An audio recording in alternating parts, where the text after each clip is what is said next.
Welcome back. सो आज हम देखेंगे कि अपने एपीआई को कैसे हम टोकनाइजेशन के थ्रू हम लॉगिन करते हैं और कैसे प्रोटेक्ट करते हैं रॉट को टोकन के हेल्प से। तो ये हम एपीआई एक बनाएंगे, जैसे प्रीवियस वीडियो था अपना पार्ट 6। तो उसके आगे अब बढ़ते हैं। ये वीडियो थोड़ा लेट हो गया क्योंकि अभी एग्जाम सब चल रहा है और प्रोजेक्ट सबका भी लोड था अपने पे, और इनटर्म पता है, ये आपको इनटर्म सब चल रहा था। Okay, so let's get start. सबसे पहले हम देखेंगे यहाँ पे कि टोकन कैसे जनरेट करना है। तो उसके लिए मुझे कुछ कुछ लाइब्रेरीज का जरूरत पड़ेगा, जैसे कि हम ये डे 2 रहेगा अपना टोकनाइजेशन का, बेसिकली एपीआई का डे 2 फॉर एपीआई बस। ओके, सो यहाँ पे हम सबसे पहले इंपोर्ट करेंगे कुछ कुछ चीज, जो कि हम करेंगे JWT। और JWT के लिए अपने को लाइब्रेरी इंस्टॉल करना पड़ेगा। सो पिप इंस्टॉल पाई JWT नाम से, ठीक है। यहाँ पे मैं आपको लिख भी दे रहा हूँ पाई JWT इंस्टॉल करना पड़ेगा। इसका कमांड आपका रहेगा, यहाँ पे मैं लिख दे रहा हूँ पिप इंस्टॉल पाई JWT। ओके, अपने इसको थोड़ा पिप को मैं अपडेट कर दे रहा हूँ। एंड देन आफ्टर एक और लाइब्रेरी का जरूरत पड़ेगा जो कि डेट टाइम रहेगा। तो फ्रॉम डेट टाइम आपको बिल्ट इन ही मिल जाता है पाइथन के अंदर। तो यहाँ पे डेट टाइम से डेट टाइम और टाइम डेल्टा को भी इंपोर्ट करना पड़ेगा अपने को। एंड देन आफ्टर एक सीक्रेट की बनाना पड़ेगा। तो सीक्रेट की आप अपने रियल प्रोजेक्ट में जो बनाना, तो वो आप .env के अंदर बनाना। मैं यहीं पे रख ले रहा हूँ सीक्रेट की, सॉरी, सीक्रेट की। और यहाँ पे जो भी आपका सीक्रेट की है वो रख लेना, क्योंकि आपको टोकन लेने के लिए JWT जो यूज करोगे तो उसमें सीक्रेट की डालना मैंडेटरी है। तो यहाँ पे सीक्रेट की हो गया, और जो भी अपना रखना है यहाँ पे रख सकते हो। ये मैं एक डेमो ले रहा हूँ, इसको बेसिकली आप .env फाइल के अंदर रखना, जो आपका इन्वायरमेंट वेरिएबल फाइल रहेगा उसके अंदर। ओके, देन आफ्टर एक चीज और मुझे इंपोर्ट करने का जरूरत पड़ेगा, जो कि PyTZ करेगा। PyTZ क्या होता है? पाइथन टाइम जोन बेसिकली बोलते हैं इसको। इंपोर्ट PyTZ, जिसके लिए मैं ये इंपोर्ट किया हूँ। तो अभी PyTZ मेरे में इंस्टॉल है ही ऑलरेडी, नहीं है आपके पास तो इसको आप कर ना सकते हो ऐसे। पिप इंस्टॉल PyTZ करके आप इंस्टॉल इसको कर सकते हो। ओके, तो इसका कमांड ये रहेगा आपके पास। देन उसके बाद हम यहाँ पे आ जाते हैं और एक अपना फंक्शन क्रिएट करते हैं, एक एपीआई बेसिकली। यहाँ पे main dot route API. And ये जो मेरा यहाँ पे एपीआई नहीं, पहले हम एक फंक्शन क्रिएट करेंगे जो कि मेरा वो टोकन को बेसिकली हैंडल करेगा। सो यहाँ पे हम एक फंक्शन क्रिएट करते हैं, function for to generate JWT token and def generate token, जिसमें हम यूजर आईडी नहीं लेंगे। यहाँ पे हम लेंगे यूजर को, ठीक है। जो कि मेरा यूजर रहेगा वो यहाँ पे आ जाए, ठीक है, यूजर। और एक चीज और हम रखेंगे यहाँ पे कि जैसे अपने लोग करते हैं रिमेम्बर मी, एक चेक बॉक्स होता है फ्रंट एंड में, रिमेम्बर मी करके उसको चेक अगर करते हैं तो वो क्या हो जाता है कि ट्रू है या फॉल्स है, मतलब वो रिमेम्बर मी को। तो वो वही चीज यहाँ पे रखेंगे, रिमेम्बर मी, जो वो बाय डिफॉल्ट यहाँ पे फॉल्स रहेगा, वो रिमेम्बर मी। और यहाँ पे हम जो है सो एक्सपायरी टाइम एक सेट करेंगे। पेलोड सबको अभी हटाते हैं फिलहाल। यहाँ पे एक्सपायर, अगर रिमेम्बर मी होता है तो एक्सपायर टाइम जो रहेगा मेरा, बेसिकली एक्सपायरी, वो रहेगा मेरा time, time delta, time delta.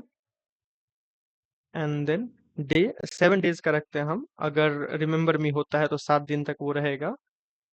If remember me, ये लाइन बेसिकली रिमेम्बर मी अगर होता है देन 7 डेज रहेगा, अदरवाइज ये 1 आवर का ही इसका वैलिडिटी रहेगा।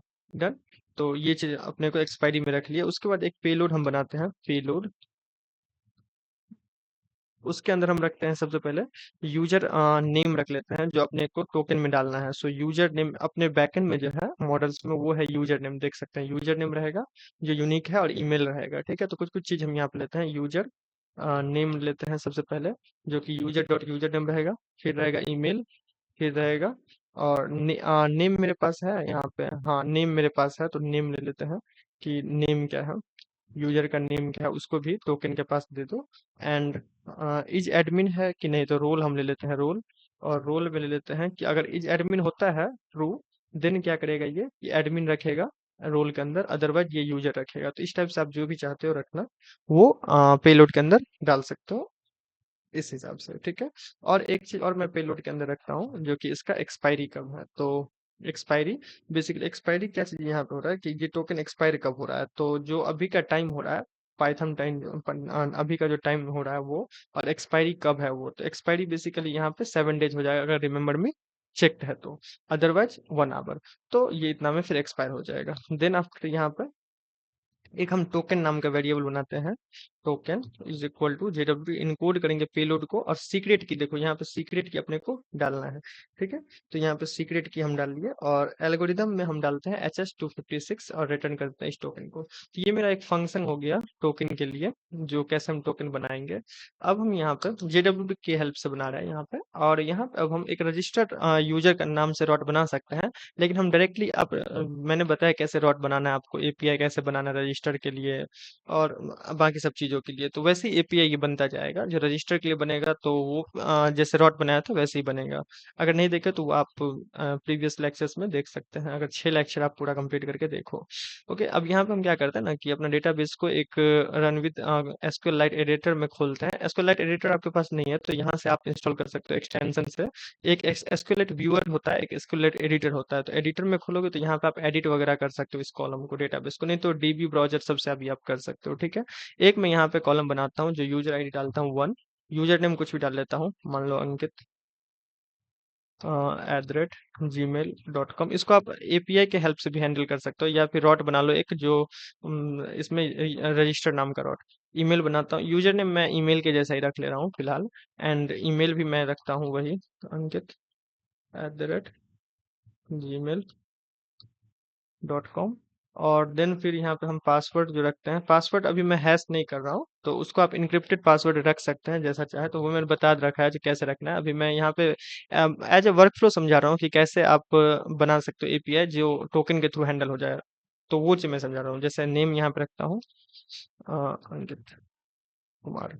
ओके, तो ये मेरा बेसिक हो गया, एंड मोबाइल नंबर छोड़ देता हूँ। मोबाइल नंबर मैंडेटरी नहीं है आई थिंक मेरे पास, ये मैंडेटरी है क्या mobile number, nullable true, okay जरूरी नहीं है इसका। तो ये हो गया, सॉरी कहाँ चला गया, यस, ओके। तो ये कंप्लीट है, एंड देन जेंडर हो गया, डी ऑफ ईच एडमिन को मैं कर देता हूँ फॉल्स। तो फॉल्स के लिए 0 भी मैं डाल सकता हूँ, ठीक है। तो ये हो गया, नाउ कमिट कर देता हूँ, ठीक है। तो एक मेरे पास देख सकते हो कि एक रो यहाँ पे बन चुका है यूजर का, ठीक है। इसका पासवर्ड 123 और ईमेल यहाँ पे जो मेरे पास है, ठीक है। अब यहाँ पे हम एक लॉगिन रॉट बनाना पड़ेगा, लॉगिन एपीआई बोल सकते हो। तो लॉगिन एपीआई बनाते हैं, लॉगिन एपीआई बनाते हैं यहाँ पे। सो @main.rot, main.rot API login, method रहेगा पोस्ट, एंड डेफ करते हैं हम लॉगिन। एंड देन हम डेटा जो भी मेरे पास आएगा वो चीज यहाँ पे रखते हैं। So data is equal to request dot get JSON, and जो भी जेसन फॉर्मेट आएगा वो सबको ले लेगा इस डेटा के अंदर। और यूजर नेम फिर उसमें से निकालेगा जो कि data dot gate user name, या फिर data dot gate user name, और पासवर्ड ले लो। इसको आप स्ट्रिप वगैरह सब कर सकते हो, वो आप बेसिकली केस हैंडलिंग में वो सब चीज अप्रोच लगा सकते हो वैसा। रिमेंबर में रहेगा बाय डिफॉल्ट फॉल्स में रख रहा हूँ। एंड यूजर अगर होता है, फिल्टर बाय यूजर नेम से डॉट फर्स्ट, एंड यूजर को क्वेरी करेगा अपने डेटाबेस में। और अगर यूजर होता है और पासवर्ड पासवर्ड के बराबर है, तो ये मैंने बताया था आपको पासवर्ड अगर इनक्रिप्ट करते हो तो उसको आपको उस हिसाब से वर्कजेक सेक्रेटरी के जनरेट टोकन उस सब से आप हैंडल कर सकते हो इसको। मैं अभी सिंपल अप्रोच रख रहा हूँ यहाँ पे, टोकन अब जनरेट टोकन, यहाँ पे एक फंक्शन यहाँ पे ये इस फंक्शन को कॉल कर देगा, जनरेट फंक्शन टोकन को कॉल कर देगा, ठीक है। और यूजर को और रिमेम्बर मी को इसके अंदर इंसर्ट कर रहा है, ठीक है। और मैसेज कर लॉगिन सक्सेसफुली टोकन टोकन, अगर टोकन मिलता है तो टोकन को ये रिटर्न भी कर देगा, ठीक है। तो इस टाइप से ये लॉगिन डॉट हैंडल हो रहा है।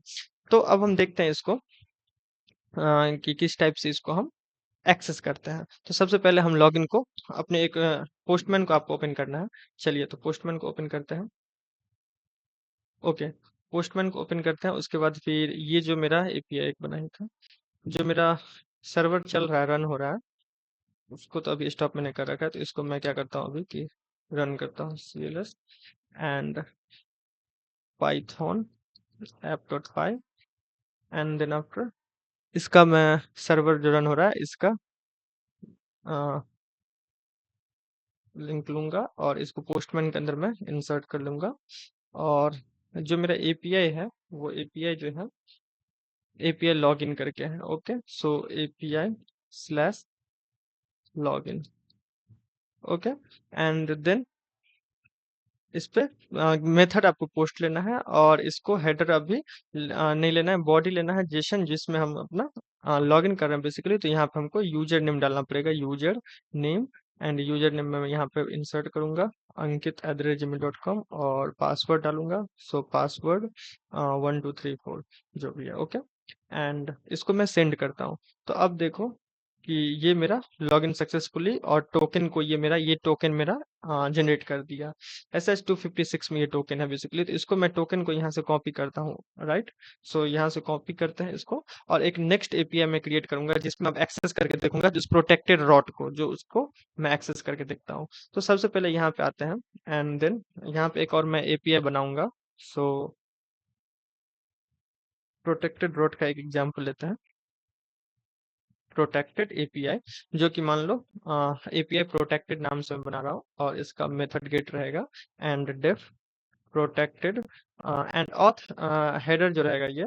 सो बेसिकली यहाँ पे रिक्वेस्ट करेगा ऑथराइजेशन को, बेसिकली ये टोकन को ऑथ हेडर को लेगा। ये बेसिकली बोल सकते हैं एक ऑथराइजेशन नाम का एक हेडर क्रिएट होता है, वो अभी हम क्रिएट करेंगे, अभी देखेंगे कैसे क्रिएट हो रहा है। उसको ये लेगा, उसके बाद फिर ये चेक करेगा जो टोकन है कि नहीं। अगर ऑथ हेडर नहीं होता है तब ये मिसिंग देगा, टोकन इज मिसिंग एरर के साथ।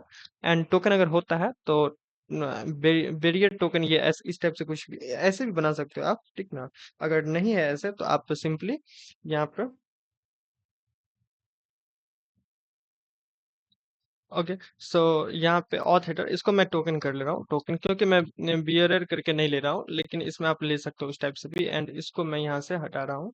तो को बहुत लोग बियरर भी लगाते हैं, जो उसको मतलब टोकन में जैसे टोकन से पहले आपको बियरर तब लगाना पड़ेगा, ठीक है। ट्राई करते हैं अब इसको and JW token token and यहाँ पे डिकोड ये कर रहे हैं जेडब्ल्यू को, जैसे इनकोड किए थे वैसे एंड टोकन देन हम यहाँ पे डालें एंड सीक्रेट की और एल्गोरिदम जो भी है मेरा वो एंड प्रोटेक्टेड कंटेंट एक्सेस, जो एक्सेस हो गया यूजर में पेलोड डाल देगा। ओके, अगर एक्सपायर है तो वो एक्सपायर मैसेज दो और ये इनवैलिड। ओके, सर्वर रन करते हैं अब यहाँ पे हम फिर से और आ जाते हैं अपने पोस्टमैन में। एंड यहाँ पे जो मेरा नया ये है तो इसमें मैं प्रोटेक्टेड एपीआई को रखूंगा और यहाँ पे गेट करूंगा। और यहाँ पे देखो कैसे आपको एक्सेस करना है। तो ये हेडर के अंदर आना है और एक की बनाना है आपको जो कि ऑथराइजेशन नाम से होगा। ऑथ टाइप करोगे तो ऑटोमेटिक दिखा देगा, सॉरी। तो ऑथराइजेशन एंड वैल्यू में, इसके वैल्यू में रखना है जो मेरे को मिला हुआ है ये टोकन, इसको लेना है, ठीक है। तो ये चीज मुझे लेना है इस टाइप से एंड देन यहाँ पे हमको वैल्यू के अंदर इंसर्ट कर देना है और सेंड करना है। डन। तो अब देखो अब ये मैसेज प्रोटेक्टेड कंटेंट एक्सेस्ड हो चुका है और नेम दे दिया एक्सपायरी। एक्सपायरी ये बेसिकली आपका ये एक्सपायरी यहाँ पे दे रहा है जो कि सेकेंड्स में होता है। नेम हो गया, फिर रोल हो गया, कौन सा रोल है, और यूजर नेम हो गया। यहाँ पे सारा चीज यहाँ पे रिटर्न करा है इस टाइप से। अगर मैं मान लो इस टोकन को थोड़ा सा मैं चेंज कर लूँ, एक कोई भी कैरेक्टर को हटा दूं फिर से सेंड करूँ, तो ये इनवैलिड टोकन। ओके, तो इस टाइप से ये काम कर रहा है, समझ रहे हो। तो इसी टाइप से आपको टोकन बेस्ड हैंडलिंग करना है, अप्रोच लगाना है। ओके, ये आई होप ये आप समझ गए होंगे। और किसी भी मतलब मान लो किसी भी एपीआई को अपने को प्रोटेक्टेड बनाना है तो उसके लिए सिंपली क्या करेंगे कि अब एपीआई जो भी बनाएंगे, एपीएल मान लो डैशबोर्ड है एक, ठीक है। एक डैशबोर्ड, एक डैशबोर्ड नाम से एक एपीआई है, ठीक है। इसको हमें प्रोटेक्टेड बनाना है तो सिंपली यहाँ पे क्या करेंगे हम कि डेफ डैशबोर्ड और जो टोकन अपने को लेना है पहले टोकन ले लेंगे और यहाँ पे इसको डिकोड वगैरह सब नहीं करना है। इसको सिंपली आप कर सकते हो कि इस फंक्शन को कॉल कर लो, प्रोटेक्टेड फंक्शन को कॉल करो और ये अगर रिटर्न करता है 200 या फिर से आप चेक कर सकते हो। जैसे कि मैं अगर आपको दिखाऊं तो ये मेरा एक जो मेरा प्रोजेक्ट था तो उसका ये यहाँ पे मैंने एक बनाया था। ये प्रोजेक्ट नहीं था बेसिकली, ये मेरे साइट का है बेसिकली। तो यहाँ पे आप देख सकते हो कि ये जनरेट जेडब्ल्यूटी है और इसको मैं कॉल करूंगा ये अगर रिटर्न कर रहा है तो। और एक आप बना सकते हो कि टोकन रिक्वायर्ड नाम से भी एक डेकोरेटर को बना सकते हो जो कि टोकन को चेक करेगा बेसिकली, जैसे कि एडमिन रिक्वायर्ड, यूजर रिक्वायर्ड मैंने बना रखा था पहले के सेशंस में। तो वैसे ही आपको यहाँ पे बनाना है। ओके, आई होप ये आप समझ गए होंगे। और एपीआई में अभी इतना ही आपको एमएलपी 1 में काम आएगा, जनरल और ज़्यादा कुछ काम नहीं आएगा। और तो इतना आप कर लो कवर। और कोई भी प्रॉब्लम हो तो वो आप पूछ सकते हो। और मैं मेरा एक वेबसाइट भी है जो कि आपको एजुकेशनल सोसाइटी नाम से मिलता है, ठीक है? तो इसका लिंक मैं आपको डिस्क्रिप्शन में दे दूंगा। अगर कोई भी कोर्स आपको इसमें परचेज करना है तो ये मैं अभी न्यू स्टार्ट किया हूँ कोर्स, जो कि आपको ये full stack and web development boot camp का है और full stack web development boot camp का है। तो अगर आप कुछ बेसिक जानते हो तो इसमें इनरोल कर सकते हो, और नहीं जानते हो तो बिगनर हो तो इसमें आप इनरोल कर सकते हो। ओके, तो यहाँ पे मैं ये चीज़ सिखाता हूँ बेसिकली। तो इसमें आप चाहो तो इनरोल कर सकते हो, इसको आप एक्सेस कर सकते हो अभी description box. Okay, thank you, happy learning.